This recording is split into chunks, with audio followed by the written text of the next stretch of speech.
It's March, you know what that means. No, I'm talking March Madness, folks. Today is tip-off when I'm recording this, and I think, man, you know what would make for a fun YouTube-style video is discussing your 5 guys. If you gotta pick them, right, in the whitetail world, who you picking, why you picking them, do they fit a certain role? Is this an individual that can help you carry through the tournament? Because right in the tournament, you're gonna face some things. You're gonna be down 5 with 2 minutes to go, and you're gonna need a bucket scorer. You're gonna need the guy that also does really well if all the calls go against him, and maybe he doesn't play the best. You're gonna need guys to play both ends of the floor and be versatile in all areas of the game. You're gonna need a good coach.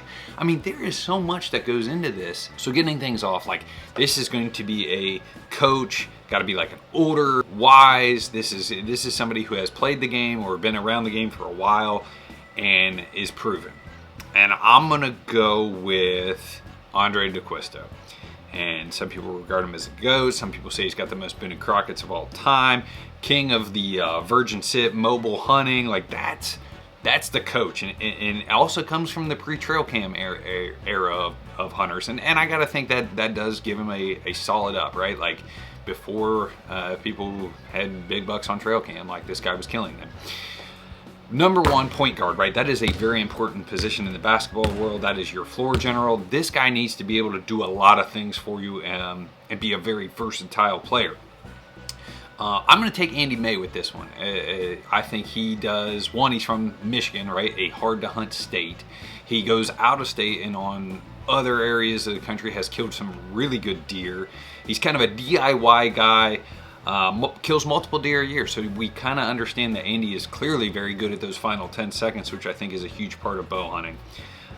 2, I'm thinking scorer. A guy, like, this is the scorer. And for this particular position, I'm thinking number of inches this individual has put down in a few years. There's a couple guys that came to mind, but I think I'm going to take Josh Beaumar as the scorer.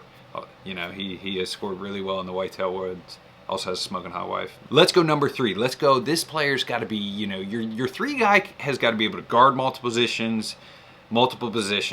They're sometimes really gritty players, rebounds, setting good ball screens. Like, this guy is not necessarily like the glamour of the basketball position at certain times. So I'm going to take bow hunting fiend, Mr. Greg Litzinger from the East Coast. And why I'm taking Greg is he hunts multiple habitats, environments, a few states.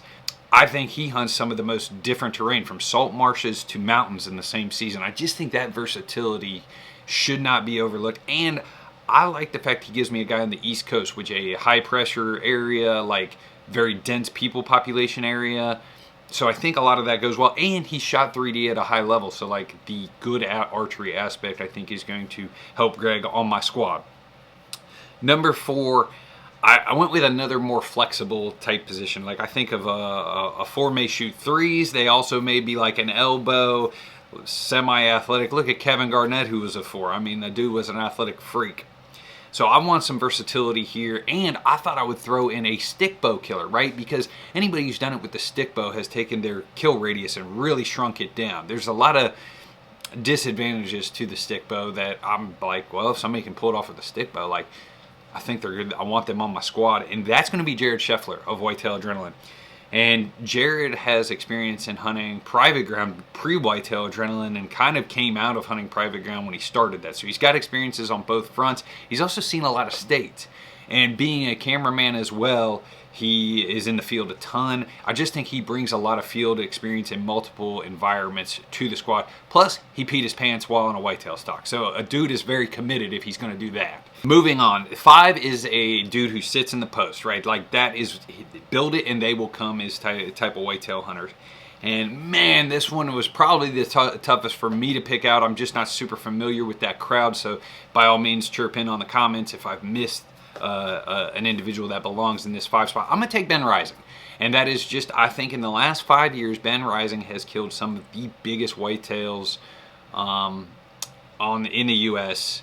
in a private ground, farm country, and I know he's done a few other states. Ben's also a logger by trade, so, like, that's some pretty good field experience if you've spent your life literally working in the timber or around timber. I just think that's going to be a good combo to have, and I just feel like he's killed some hammers. So Ben's on my list for that 5th position. I do have a few honorable mentions, and then guys, in the comments, let me hear your squad, because I think this is a fun, awesome topic. Honorable mentions include Heath Cisco, right here in the home Buckeye State. I was at Nathan Killen because he is another stick bow guy that I really wanted a stick bow guy on this. And I know I'm overlooking a ton of individuals, but these are my squad. Appreciate you guys listening. Team Harder and Bucks, we're out.